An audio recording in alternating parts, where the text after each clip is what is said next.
अस्सलाम वालेकुम वरहमतुल्लाहि वबरकातुहू। दोस्तों, आउं आहियां अली हसन अब्बासी। किताब आहे जीअरियो जन, विछड़ियल साथियुनि लाइ श्रद्धांजलियूं। लेखक रशीद भट्टी। छापो ॿियो, छपाईंदड़ रशीद भट्टी एकेडमी, साल मार्च 2016 ईस्वी, किस्त 5, हू जो पहण पब जो। कराची नवां विया हुआसीं, शायदि मई जून जा ॾींहं हुया। कराची जी गर्मीअ जी चोटी, अलाह जी अमान। उतर जा माण्हू ॾखण जी हवा जे झूटनि ते अङण में सुम्हण ते हिरियल। सो अंदरि किथे थी निंड अचे। जिना कोर्स में नवनि आयल जूनियर छोकिरनि खे मेन बिल्डिंग पोयां बैरकुनि में रहायो वेंदो हो। असीं 7 ॼणा बैरक में रहंदा हुआसीं, 3 सखर जा, 3 लाड़काणे जा ऐं 1 ठटे जो। असां सखर ऐं लाड़काणे वारा संझा थियण सां ई खटूं बैरक पोयां रेलवे यार्ड वारे पासे कढी रखंदा हुआसीं। 1-2 ॾींहं मच्छरनि ऐं इंजननि रेलवे जे खुड़ कनि निंड में रुकावट विधी, पर पोइ अहिड़ो हिरी वियासीं जो मच्छरनि जो आवाज़ ऐं रेल जो गोड़ ॼण लोली ॾेई सुम्हारींदा हुआ। अहिड़ी हिकु राति जो गहरी निंड में पियो होसि जो कंहिं ॼंघ खे धूंधाड़े निंड मां उथारियो। अखियूं पटिय में साम्हूं 2 हमरा हिक कद जा बीठा नज़र आया। यकदमि मुनकर नकीर ॾांहुं ख़्यालु वियुमि। अखियूं मटे तारा फोटारे चिताए ॾिठुमि त ॿिन्हिनि में कुझु फ़र्क़ु नज़र आयो। ॿई बराबरि कद जा नंढा या बिंदरा हुया, पर हिक जो रंग सांवरो हुयो ऐं ॿिए जो कणकाऊं। हिक जा वार गुंडीदार हुया, ॿियो घणी भाङी खीरवली लोढ़ पे लॻो। हिक जा नक्श निगार ऐं हॾ सिंध निमाया हुया, ॿियो ॼण डेणू गोल मटोल, असली जहिड़ो पत्थर जो गोलो बोल्डर। रशीद भट्टी कणक रंगे ड्रोणी दृष्ट ऐं तेज़ लहजे ऐं सवाली अंदाज़ में मुंहिंजो नालो खयूं। हाकारी में जवाबु ॾेई मां खट ते उथी वेठुसि। त पोइ साथी, उथी त हलूं, देरि न कर, कमु घणो आहे। सांवरे तकिड़ो चयो ऐं साथी जे सीन खे शीन करे उचारियो। पर तव्हां आहियो केरु? कहिड़ो कमु? कंहिंजो कमु? मां वधीक हैरान थी खट ते पलथी मारे वेठुसि। मां पोहू आहियां, डोणी कणक रंगे वराणियो। पोहू एके ऐं ही हफ़ीज़ शेख आहे। ॼाण सुञाण सां ई मां कम जी नोयत सम्झी वियुमि ऐं उथी सपाटो पाए बैरक में कपिड़ा पाइण हलियो वियुमि। 1-2 ॾींहं अॻु हिकु मीटिंग में फ़ैसिलो कयो वियो त मूंखे उन्हनि 2 नालनि वारनि हमराहनि सां गॾिजी राति जे वॻड़े में को कमु करिणो हो। उन्हनि 2 जा नाला त घणो अॻु ई ॿुधी चुको होसि, पर साणनि मुलाक़ात उन राति पहिरियों भेरो थी हुई। 3 ॾींहंनि में पाकिस्तान जी पहिरीं आईना साज़ असेंबलीअ में मुल्क जी पहिरें रिथियल आइन ते बहस हली रहियो हो। ज़ुबान जे मसइले ते ॿोलाचारी शुरू थी चुकी हुई। असां कराचीअ में पढ़ंदड़ सिंधी शागिर्दनि ऐं अदीबनि बि मुहिम शुरू कई त सिंधीअ खे बि सरकारी ज़ुबान तस्लीम कयो वञे। उन वक़्तु बहस बि सरकारी ज़ुबान जे हवाले सां हली रहियो हो, न कि क़ौमी ज़ुबान तौरु।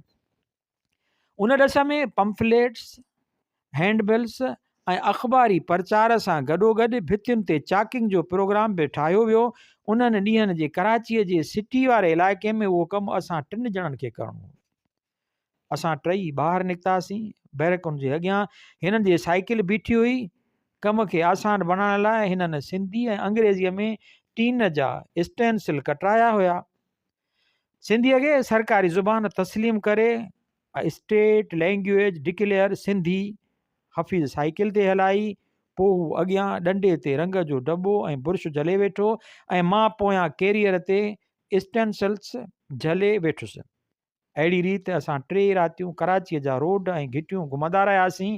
मुंहिंजे ख़्याल में कराचीअ में 6-7 सालनि खां पोइ पहिरियों दफ़ो भितियुनि ते सिंधी ज़ुबान पढ़जण पे आई। किथे किथे आज़ादीअ जे आंदोलन जा पुराणा लिखियल सिंधी नारा नज़र आया पे, जहिड़ो सूराज ज़िंदाबाद, भारत छॾे वञूं, वग़ैरह वग़ैरह। उन्हनि 3 रातियुनि में बाकड़ा ऐं मलबारी चांहिनि जे कोपनि ते असीं एतिरियूं गहरियूं कचहरियूं ऐं गुस्ताखियूं कयूं जे सालनि में विस्कीअ जे प्यालनि ते बि जेकर की न थियनि। अहिड़ीअ रीति पहिरीं मुलाक़ात ई असांजी पकी ऐं पुख़्ती दोस्तीअ में मुंतज थी। ठीकु 50 साल पोइ मां हुन सां आख़िरी मुलाक़ात करे रहियो हुउसि। जुलाई 1983 ईस्वीअ मां वेकेशन सबबि कराचीअ वियल हुउसि। उते ख़बर पई त पोइ हुते ॿीहर दिलि जो दौरो पियो हो ऐं हू घरु आराम करे रहियो हो। उन शाम जो मां डॉक्टर उमर ऐं मुंहिंजो पुटु ख़ालिद गॾिजी वटसि विया हुआसीं।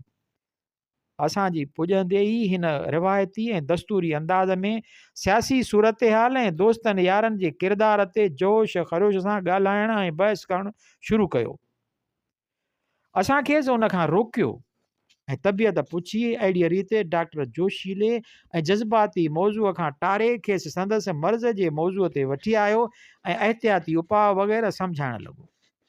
हुन मौज़ूअ ते ॻाल्हाए रहिया हुआसीं जो मुंहिंजे हिकु फ़िक्रे जे जवाब में हिन मुंहुं में अखियूं खुपाए आरज़ूमंद लहजे में चयो, पर भटी मसइलो इहो आहे त मां मरणु नथो चाहियां। हिन ॼाणी वाणी अंग्रेज़ीअ में चयो त जीअं संदसि धर्म पत्नी शोभा, जंहिंखे प्यार विचां सुली बि सॾियो वेंदो आहे, उहो कुझु सम्झी न सघे। ठीकु आहे, पर उहो तुंहिंजे हथ में त न आहे, डॉक्टर चयो हुउसि, ऐं एतिरो आसान बि न जीअं तूं सम्झी थो। छो न? जहिड़े रहण जो इरादो अथमि, ज़िंदगीअ मां मायूस न आहियां, उन सां चाह अथमि। मौत त मायूसीअ जो ॿियो नालो आहे। विल पावर ई सभु कुझु आहे। पोइ हूअ वराणियो हो। कंहिं हद ताईं दुरुस्त थो चवीं, मूं वराणियो होसि। तूं पंहिंजे हुन इरादे सां, आस ऐं उमेद सां मौत खे कंहिं हद ताईं मुलतवी त करे सघीं थो, पर मुकमिल तौरु ख़तमु न। ज़िंदगीअ जी ख़ुदकार अमल खे हिकु न हिकु ॾींहुं ख़तमु थियणो ई आहे। तुंहिंजो उन ते वस न हली सघंदो। उनजो नालो ई मां भाभीअ शोभा ऐं पोइ हूअ जे नंढड़नि ॿारनि ॾांहुं निहारियो ऐं छिरकी जुमिलो अध में ई कटे छॾियो। जेतोणीकि असीं अंग्रेज़ीअ में ॻाल्हाए रहिया हुआसीं, पर शोभा मौज़ूअ खे शायदि सम्झी वई हुई ऐं कनाइण लॻी हुई। उहा पोइ जे ज़िंदगीअ जी ट्रेजिडी हुई। देर सां शादी, नंढड़ा ॿार, थोरी हयाती, उन्हनि जो आईंदो, अदम तहफ़ुज़ जो अहसासु, हिंदुनि में ॾेती लेतीअ जे बुछड़ीअ रस्म करे छोकिरियुनि लाइ ॾाज ॾियण जो इंतिज़ाम, छोकिरनि लाइ तालीम, उन सभ लाइ डुक ड्रोड़, भॼ डुक, हण हणा, पट खूह। पोइ हू पैसे ऐं प्रॉपर्टीअ जे पुठियां पइजी वियो। ॾींहुं राति वठां हू कराचीअ जे रस्तनि ते रेस कंदड़ वहटनि जियां हिकु वहट थी पियो। जिस्मानी महिनत सां गॾोगॾु ज़हनी परेशानियूं, ॻणतियूं ऐं फ़िकिर। औलाद ऐं नौजवान ज़ाल जी मुस्तक़बिल लाइ हिन खे साही पटण न ॾिनी। ओवर टाइम, पार्ट टाइम, दिलि बि रत ऐं मास जी गंढड़ी आहे, पथर त न आहे।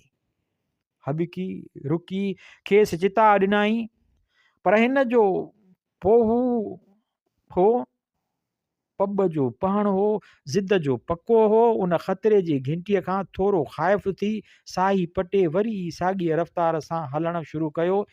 ॿीहर दिलि चिता ॾिनुसि। शोभा ऐं यारनि दोस्तनि खेसि मिट माइट को बि न हो। ज़ोरीअ आराम ते आमादा कयुसि। उन ॾींहुं सुबुह जो कामरेड मरगूब बुखारीअ ऐं ख़्वाजा सलीम सां मिलणु थियो।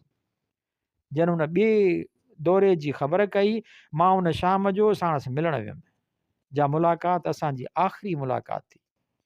हू ज़िंदगीअ जे राम खे रिझाइण जा जतन करे रहियो हो। संदसि कुवत इरादी ऐं जीअण जी आस मां न पिए भायुमि त को संदसि ज़िंदगीअ जो राम तुर्त ई खांसि रुसी वञण वारो। 3-4 महीना पोइ साॻे ई साल नवंबर जो महीनो जेल मां निकिते हफ़्तो थियो हुउमि जो सख़्तु क़िस्म जी टियों दफ़ो दिलि जी तकलीफ़ इन्फेक्शन थी हुई। खट छॾण जी इजाज़त कान हुयमि। शायदि 18 नवंबर जी राति हुई। राति जा 11 वॻा हूंदा जो फ़ोन जी घंटी वॻी। श्याम कोइटा मां ॻाल्हाए रहियो हो। यार, पोइ हू गुज़ारे वियो। दिलि खे ॼण धचको आयो। माठ ॿुधी थो कोन? श्याम कुझु ज़ोर सां ॻाल्हायो। ॿुधां थो। कंहिं ॿुधाई? कॾहिं? अॼु। हाणे जेकबाद मां किशन फ़ोन कई। किशन में पोहू अजियां कामरेड शोभे जो न्याणो आहे। मां सुभां बुलान मेल में निकिरां थो, तुंहिंजो छा प्रोग्राम? श्याम पुछियो। मूंखेसि पंहिंजी तबियत खां वाक़िफ़ु कयो। श्याम फ़ोन रखी त मूं कराचीअ फ़ोन करे ख़ालिद खे पोहूअ जे सरन ऐं क्रियाक्रम में शरीक थियण लाइ चयो। हू अॻु ई ओॾांहुं निकिरी वियो हो। डॉक्टर उमिरि मार्फत खेसि ख़बर पई वई हुई, पर मूंखे मुंहिंजी तबियत जे मद्देनज़र इतला ॾियणु मुनासिबु न सम्झाई। बम्बई बाज़ार जे ओल्ड टाउन क्वार्टर्स जे हिकु कमरे वारो फ्लैट मुंहिंजे अखियुनि आॾो फिरी आयो। उहो फ्लैट जो ॼणु असांजो ॿियो घरु हो, जंहिंजे विच में दर सां परदी खणाए हिन 2 कमरनि वारो बनायो हो। उन फ्लैट ते असां घुमंदे घुमंदे अखियूं कमु आणे ख़्यालु करणु धाराई पहुची वेंदा हुआसीं। उन जे रस्तनि, ॾाकिणियुनि ऐं घिटियुनि जा ॼणु असां हाफ़िज़ थी विया हुआसीं। उते गरम गरम बहस थींदा हुया, गॾियल मुतालिया थींदा हुया, गॾिजाणियूं थींदियूं हुयूं, मख़फ़ी बि त खुलियल बि। पोइ जो पिता काको आसो शेवाधारी ऐं सार संभाल जो फ़र्ज़ु अदा कंदो हो, ऐं संदसि भेण रकमणी देवी चांहि पाणीअ जी ख़िदमत कंदी हुई। पोइ जॾहिं पोहू जेल में वियो या रूपोश थियो त पोड़े साथीअ ऐं दादी रकमणीअ जी सार संभाल लाइ असां मां हर को हफ़्ते में 1-2 दफ़ो उन फ्लैट ते ज़रूरु वेंदो हो। मां, शोभो, सरकी, जोयो, डॉक्टर अनवर शेख, असां खां अलावा उन फ्लैट जा ॿिया बाक़ाइदे विज़िटर्स अतावला मेंगल ऐं शेरू मरी हूंदा हुया। पोहू A.K. पोहू, आसोमल कोड़ जमलाणी, कराची जो मशहूर trade unionist, Karachi communist party जो सेक्रेटरी, सन 1947 ईस्वी ताईं कराची जे ट्रेड यूनियन ऐं तरक़ी पसंद तंज़ीमुनि में पोहूअ जो गुलगुलो ऐं हाहाकार हूंदो हो। पाकिस्तान थियण खां पोइ हू होरियां ट्रेड यूनियन ऐं तरक़ी पसंद तहरीकुनि में सरगर्मियुनि खां पुठिते हटंदो वियो। उन जो सबबु संदसि चवाणी रुगो नवनि आयल कामरेडनि ऐं ट्रेड यूनियन में घिरी आयल तरक़ी पसंदनि जी लाशऊरी एंटी हिंदू फीलिंग्स हुयूं। हिन जहिड़े हसास, अरड़े ऐं तेज़ समझदार कारकुन लाइ उहे सहण खां परे हुयूं। मुंहिंजे ख़्याल में 1952 ईस्वी ताईं बि पार्टीअ में कंहिं न कंहिं तरह सरगर्म रहियो। उन महिल ताईं नूरदीन सरकीअ तरफ़ां शाया ऐं एडिट थींदड़ हफ़्तेवार सदाकत सिंधी सां हू भरपूर ताउन कंदो रहियो, जंहिं बाद कराचीअ जे उन तरक़ी पसंद अख़बार ते बंदिश विधी वई। उन माहौल ऐं दौर में तरक़ी पसंद तहरीकुनि जी सरवाणी आयल लिसानी गिरोह ॾांहुं मुंतक़िल थी वई त हीउ बि पुठिते हटी वियो। उन दौर में असांजा केतिरा ई साथी ऐं झूना कारकुन पुठिते हटी विया। शोभो, जमालुद्दीन बुखारी, काज़ी मुजतबा, अब्दुल कादिर ऐं अब्दुल ख़ालिक आज़ाद वग़ैरह वग़ैरह। पोहूअ जी रिटायरमेंट या वापसी रुगो शोभे वांगुरु सरगर्म अमल या हिसे खां किनारा कशी हुई। तहरीक ऐं आदर्श खे अलविदा न चयो हुयई। हू कामरेड बुखारीअ जियां रिटायर न थियो, जो हर रुजत परस्त हाकिम ऐं आमिर मां तरक़ी पसंदीअ जे जुज़नि ऐं अंसरनि जी ॻोल्हा करे ऐं ग़ैर मंतकी दलीलनि सां उन्हनि जी हिमायत लाइ जवाज़ पेश करे नई हिन जी वापसी कामरेड अब्दुल ख़ालिक आज़ाद जियां हुई, जो रस्ते ते ॾिसे त लवाए रोडी मटाए वञे। हिन जो वेसा ऐं ईमान बरक़रार रहियो। हिन उमेद न लाथी हुई, हिन खे यकीन हो त ऊंदहि जो सफ़र नेठि ख़तमु थियणो हो। सुजंदे जी सुर्ख़ सूरज खे राहूं ओस रोशन करणियूं हुयूं। जॾहिं असांजी टहीअ वारो ग्रुप कराचीअ पहुतो 1953 ईस्वी मां, सिराज, रब्बानी, शेख हफ़ीज़, अब्दुल गफ़ूर जूणेजो ऐं बोर्ड जो सेक्रेटरी जोयो बि उते आयो त सरकी, अयाज़ कादरी ऐं एहसान बदवी वारनि सां गॾिजी सिंधी अदबी संगत जी असर नो तंज़ीम कईसीं। शोभो ऐं दादा मोतीराम रामवाणी बि आया। पोहूअ खां बि माठि वेठो न थियो। हुन रुगो संगत में सरगर्म थियो, पर SM कॉलेज में दाख़िला वठी शागिर्द तंज़ीम में बि कमु करणु लॻो। हिन मज़दूरनि जी सियासत मां किनारा कशी करे पार्लियामेंट्री सियासत में अमल दख़ल शुरू कयो। हू मोहतरम GM सैद जो पर्सनल सेक्रेटरी थियो ऐं उन करे अक्सर उन्हनि सियासी जमायतुनि जो सिंध लाइ ऑफिस सेक्रेटरी रहियो, जिन ते GM सैद जो घणो असरु रहियो। असांजूं हिन सां मुलाक़ातूं सिंध अवामी महाज़ जे ऑफिस में थींदियूं हुयूं, जंहिंजो हू ऑफिस सेक्रेटरी हो। उहा ऑफिस कारपोरेशन जे साम्हूं बंदर रोड ते जागीरदार होटल पोयां हिकु घिटीअ में हूंदी हुई। नेप में हुजण ताईं हू सैयद जो पर्सनल सेक्रेटरी ऐं सिंध नेप जो ऑफिस सेक्रेटरी रहियो। घणो करे रोज़ानो शाम जो हू मूं वटि ईंदो हो। जितां सैयद जे पटेल पार्क वारे बंगले ते वेंदा हुआसीं, मां कॾहिं कॾहिं अॻिते जमशेद रोड ते पीर साहिब हसामुद्दीन राशिदीअ ॾांहुं हलियो वेंदो हुउसि। नेठि उसूल ऐं अरडाईअ ख़ातिर हू सैयद खे बि ख़ैरबाद चई आयो। कंहिं मसइले ते उसूल जे मद्देनज़र सैयद जे ख़िलाफ़ु ऐं पंहिंजे मर्ज़ीअ सां वोट ॾिनाई। न रुगो सैयद खे छॾे आयो, पर नेब खे बि अलविदा चयाईं। सैयद खे छॾे हू ॼाम सादिक जो सेक्रेटरी थियो, जंहिंजो रुगो कारोबार सां वास्तो हो। हुन फर्म जे हिकु मुलाज़िम फार्जरी करे वॾी रक़म जी गोभी हईं। भरीअ ॿेड़ीअ में वाणियो ॻोरो अची हिन जे मथां पई। हिन पुलिस जांच मुक़दमे ऐं सज़ा खे मुंहुं ॾिनो, पर असुल मुलज़िम जो नालो न ॾसियो, जंहिंजी खेसि सुध हुई। हू बिहारी हो ऐं संदसि नाले न ॾियण जो सबबु इंसानी हमदर्दी ऐं असुल जवाबदार जी लाचारी ऐं मजबूरी हुई। उन असुल ॾोहारीअ जे नियाणीअ जी शादी हुई ऐं उन लाइ हुन उहो कुद्धो कमु कयो हो। हिन भरियल आरज़ूमंद घर खे ॾुखनि ॾुलावनि में विझण ते पंहिंजे तकलीफ़ुनि खे तरजीह ॾिनी। 7 सालनि जी सज़ा काटे मोटियो त पहिरीं उन दोस्त जे नियाणीअ खे वाधायूं ॾियण वियो।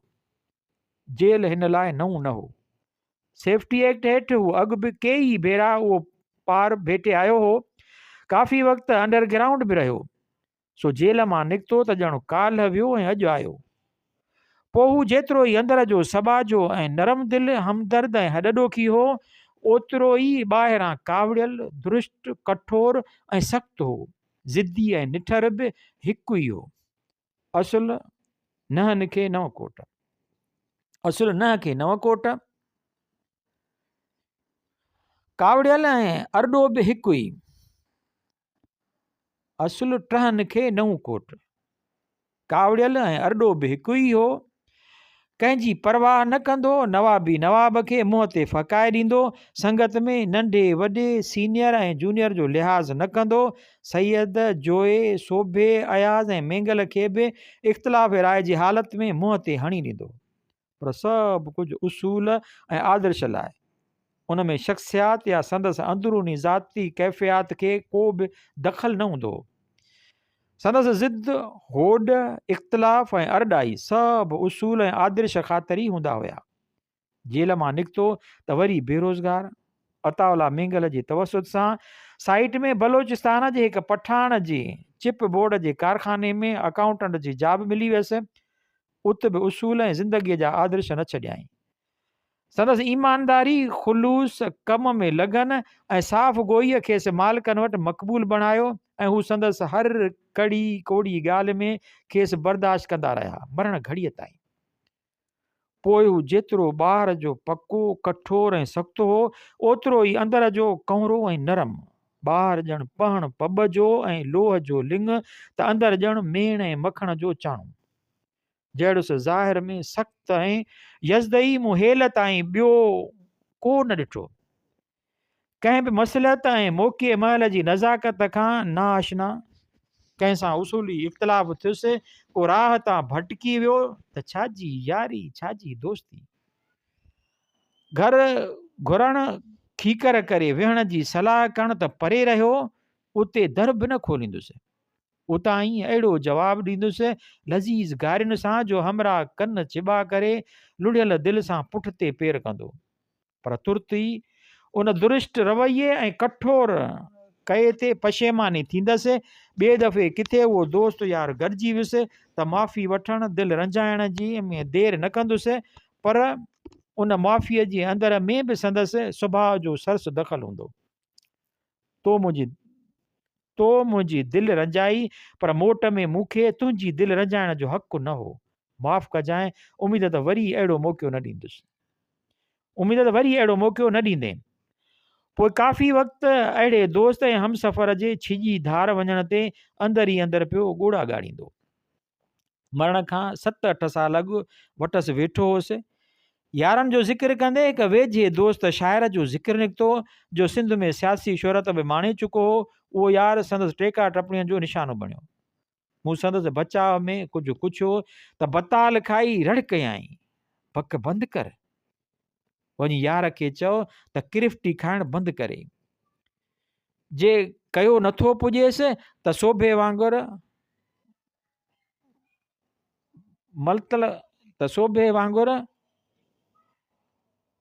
मतलक करे वेहे, माठ करे वेहे, उहो गंद छो थो करे। मूं यार खे पोइ जी राय खां वाक़ुफ़ु कयो। साल खनि खां पोइ कराचीअ में हिकु कामन दोस्त वटि मां ऐं उहो यार गॾिजी वियासीं। उते हिन पोइ सां मिलण जो ख़्यालु ॾेखारियो। मूं खेसि पोइ जी तबियत ऐं सुभाउ खां आगाह कयो, पर हमराह खे सिक खयों बीठी हुई। नेठि अची पोइ जे फ्लेट हेठां कार तां लथासीं। हिन ॿिनि ॾाकिणनि जे चढ़ण जो जोखम न खयों। तइ थियो त मां मथे वञी पोइ जो मूड ॾिसी खेसि अचण जो इशारो कयां, न त हरू भरू ॾाकिणनि चढ़ण जो ख़फ़ो न करे। मथे वियुसि। पोइ ॿारनि खे वेठे खेॾायो ऐं शोभा रसोई ठाहे रही हुई। मुंहिंजे विहण सां ई सोभे जे कंहिं सियासी तजिए ते टेका टपणियूं शुरू करे ॾिनई। पोइ चांहि जो पुछी चयाईं, तो वारो शाइर छा थो चवे? हिन शोभा खे चांहि में खंडु न विझण जो चई अॻिते चयो, मूं वारो नियापो ॾिनो हुयसि। मां संदसि सोभे ते हमला ॿुधी ॿुॾतर में पइजी वियुमि।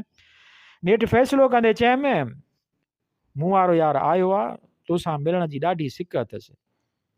कराचीअ में आहे छा? हिन झंझण ॿार खे ॾींदे चयो, ॿुधो अथमि त अॼुकल्ह कराचीअ घणो थो अचे, सरकारी कार, सरकारी बंगलो, छो न अचे? हाओ आयो आहे, हेठि बीठो आहे।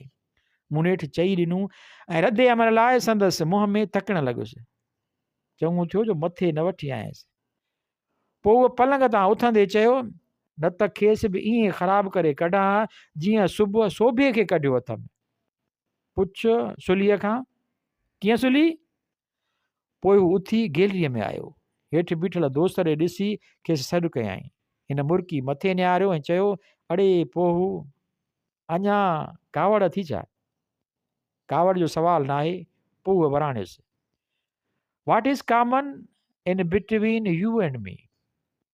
पंहिंजा रस्ता अलॻि अलॻि आहिनि। सरकारी दरबारी रस्ता छॾे मोटी त मुंहिंजा दर तो लाइ खुलियल हूंदा।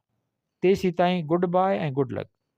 हू ॿिनि आङुरियुनि सां इशारे में खांसि मोकिलाए अची पलंग ते वेठो। पर पोइ तोखे घर आए महिमान सां ईअं न करणु घुरिबो।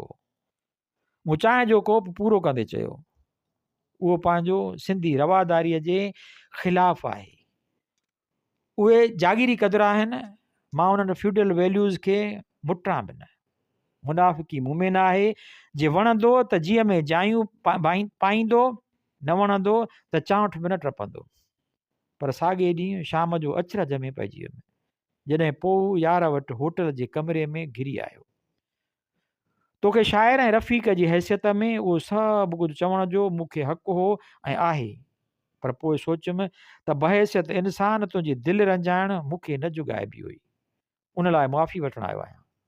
मुआफ़ कंदे त दिलि तां बोझ लही पवंदो, न त जिते ॿिया ॿार उते हिकु ॿियो बि। दोस्त उथी खिली भाकुर पाए गल तां चुमी वरितसि। थैंक यू चई पोइ आलिन अखियुनि सां ॿाहिरि निकिरी वियो। संदसि नरम दिली ऐं मन जी कोराइप जो उहो हाल हो जो मूं खेसि हिकु दफ़ो महफ़िल शाम ग़रीबां ॿुधी रोंदे ॾिठो। खारादर असना अशरी खोजन जो इमाम वाड़ो संदसि पाड़े में हो। हिकु ॾींहुं मुहरम ते आउं वटसि वेठो हुउसि। उन ॾींहुं संझा वक़्तु अयाज़ कादरी बि उते आयो। असां वटां उथी अयाज़ शाम ग़रीबां जी मजलिस ॿुधणु हलियो त असां बि गॾिया हलिया वियासीं। अयाज़ मजलिस ॿुधी रोअणु लॻो। स्वाभाविक हो ऐं संदसि मज़हबी अक़ीदे जो रद्द अमल हो। पर पोइ उहो जी रोअणु हैरत में विझी छॾियमि। ॿाहिरि निकिरी जॾहिं घर मोटियासीं त दग में खांसि रोअण जो सबबु पुछियमि, यार तव्हांजी तारीख़ जी ख़बर तव्हांखे? पोइ उहो चयो, पर ज़ाकिर रशीद तुराबीअ मंज़र कशी लफ़्ज़नि सां अहिड़ी त दुखदायक ऐं जीअ झोरींदड़ नमूने कई जो दिलि भरिजी आयमि। शोभा खां सवाइ घटि दोस्तनि खे ख़बर हूंदी त हू ग़ाइबाना तौरु केतिरनि बेवाउनि जी दस्तरसी कंदो हो ऐं मिसकीन शागिर्दनि खे ख़र्चु पुॼाईंदो हो। पोहू ऐं सोभो बि पुराणा साथी, कारकुन दोस्त। अॻिते हली ॿिन्हिनि में संगाबंदीअ जा रिश्ता नाता बि पैदा थिया। पोइ बि पोयाड़ीअ में ॿिन्हिनि दरमियान विछा छो पइजी विया, फ़ासिला छो वधंदा विया, उहो सभु कुझु हिकु तरफ़ो छो हो, यानी रुॻो पोहूअ तरफ़ां कावड़ ऐं किरोध जो इज़हार ऐं सोभे पारां थधाइप ऐं थाइराइप वारो जवाज़ ऐं जवाबु मोट ऐं मान। उन जा के नफ़्सियाती कारण हुया। पोहूअ जी सोभे खां वधीक सीनियर ऐं लाइक़ु कारकुन न हो, त उन खां घटि बि न हो, बल्कि कनि ॻाल्हियुनि में मां खेसि सोभे खां बि वधीक ऐं सरस सम्झंदो हुउसि। हिन जो सियासी इक़्तिसादी सूरत हाल बाबति तजियो ऐं छेद वधीक सही, जामिया ऐं संधाइतो हूंदो हो। सोच ऐं तजिज़िये में हू वधीक शार्प हो, तेज़ ऐं दूर अंदेश। हिन पाण खे तमामु घणो या चइजे त मुकमिल तौर ते डीक्लासिफाई करे छॾियो। उन जे भेट में सोभे में अञा क्लास कॉम्प्लेक्सिस कॾहिं कॾहिं किथे किथे नुमाया थी पवंदा हुया। उन खां सवाइ पोहूअ जी तबक़ाती सोच बि बिल्कुलु वाज़ ऐं साफ़ क्लियर हुई ऐं कंहिं बि अबहाम या कॉम्प्लेक्स खां आजी हुई। पर ट्रेजिडी उहा हुई जो उन सभु कुझु हूंदे बि असां वटि, मुंहिंजी मुराद आहे असां दोस्तनि वटि, जंहिंजो अक्सर मथे ज़िक्र कयो अथमि, पोहूअ जे भेट में सोभे खे वधीक अहमियत ॾिनी वेंदी हुई। पोहूअ जी हैसियत ऐं मर्तबो खुलीअ तरह सोभे जे मदे मुक़ाबिल सानवी या ॿिए दर्जे जो। हुन जो सबबु असां ते सोभे जी ज़हानत ऐं दानिशवरीअ जो हाउ हो। असीं सभु सोभे खे इंटेलेक्चुअल ॾियो सम्झंदा हुआसीं। असीं सभु सियासी वर्कर घटि, अदीब ऐं दानिश्वर वधीक हुआसीं। सोभे जो मुतालियो वसी हो ऐं पस मंज़र में शांती निकेतन जी दस्तारबंदी बि हुयसि। उन करे ई असांजो सोभे ॾांहुं रवैयो पेट्रोनाइज़िंग हूंदो हो। मूंखां वठी जोए ताईं सभु जो उहो रवैयो रहियो। ज़िंदगीअ जे आख़िरी दौर में ख़ासि करे सोभे वटां शादीअ खां पोइ ऐं शोभा जे रूबरू रवैये में उहा तफ़रीक़ ऐं संधो पोहू घणो महसूसु करणु लॻो। रवैये में उन फ़र्क़ु ऐं संधे पोहूअ खे ज़हनी ऐं नफ़्सियाती ख़लफ़शारनि ऐं मुंझारण में विझी छॾियो। सोभे लाइ हिकु अणॼाती लाशऊरी रकाबत हिन जे अंदर में जाइ वठणु लॻी, जा वधी वण थी, आख़िर नफ़रत जे रूप में ज़ाहिर थी। एतिरे क़दुरु जो सोभे जो नालो ॿुधी बताल खाईंदो। हालांकि असांजे दिलि में त छा, पर सोभे जे दिलि में बि ख़ैरु हूंदो। असांजो मक़सदु शऊरी या लाशऊरी तौरु खेसि सोभे खां घटि अहमियत ॾियणु न हुयो, पर पोहूअ जे ज़हन ते हिकु तासिर क़ाइमु थी वियो जो मरण घड़ीअ ताईं न लथो। उन जे बावजूद बि सोभे जो ॾांहुं रवैयो साॻियो ई शफ़क़त ऐं मुहबत वारो रहियो, साॻियो ई रफ़ीकाणो, हिकु कराई ऐं बराबरीअ वारो। पोहू लाशऊरी तौरु सोभे खां एतिरो दूर थी वियो जो कॾहिं त महज़ इख़्तिलाफ़ बराए इख़्तिलाफ़ साणसि बहस में अटकी पवंदो हो ऐं मथसि झलूं ऐं नाज़ेबा लफ़्ज़नि जो मारो कंदो हो, पर सोभो सभु कुझु मुर्की माठ में बर्दाश्त कंदो रहंदो हो। दिलमेरी करण धारां कुशादा दिलीअ सां हू संदसि ग़लति फ़हमी दूर करण जो अदम कंदो रहंदो हो। सची निज सोन जहिड़ी ख़सलतुनि दोस्तनि जी घण घुरी नरम दिलि, कंवरी मन ऐं मलूक माण्हूअ जे दिलि में कंदो बि केरु। इख़्तिलाफ़ राय, टेका टपणी ऐं रायज़नी त दरकिनार, कॾहिं कॾहिं त कावड़ में अची घणो घटि वधि ॻाल्हाए वेंदो, पर ख़ातिरी हूंदी हुई त सभु कुझु आरज़ी हो। दिलि जी बाहि ऐं कावड़ कढी ॿाहिरि पे उछलायई। उन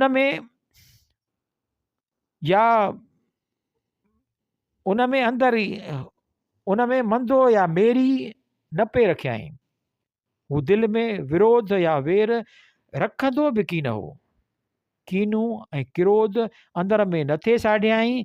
उन करे कावड़ में भरिजी तारा फोटारे निड़ी फुंडाए घटि वॾी वात ॻाल्हाइण खे बि संदसि खरे ॻाल्हाइण जियां ॿुधंदा ऐं दरगुज़र कंदा हुआसीं।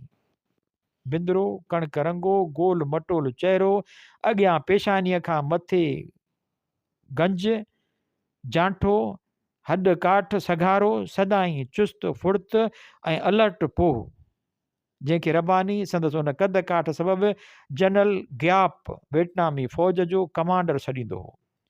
पोयनि ॾींहंनि में ज़िंदगीअ जे महाज़ ते मात खाई वियो। उहो हयातीअ जे ॾाढाइनि जो बख थी वियो। घर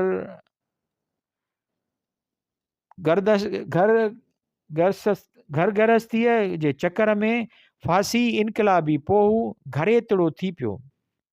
सरकीअ खां पोइ हीउ असांजो ॿियो दोस्त साथी हुयो जो शादी असां खां खसे वई।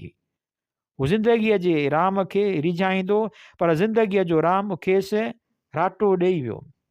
सरमाएदारी समाज ऐं उन जूं घर गृहस्थीअ जूं घुर्जूं ऐं तक़ाज़ाऊं ऐं उन्हनि जे बहिराननि हिन खे मांधाण ऐं मांडाण में मुंझाए छॾियो।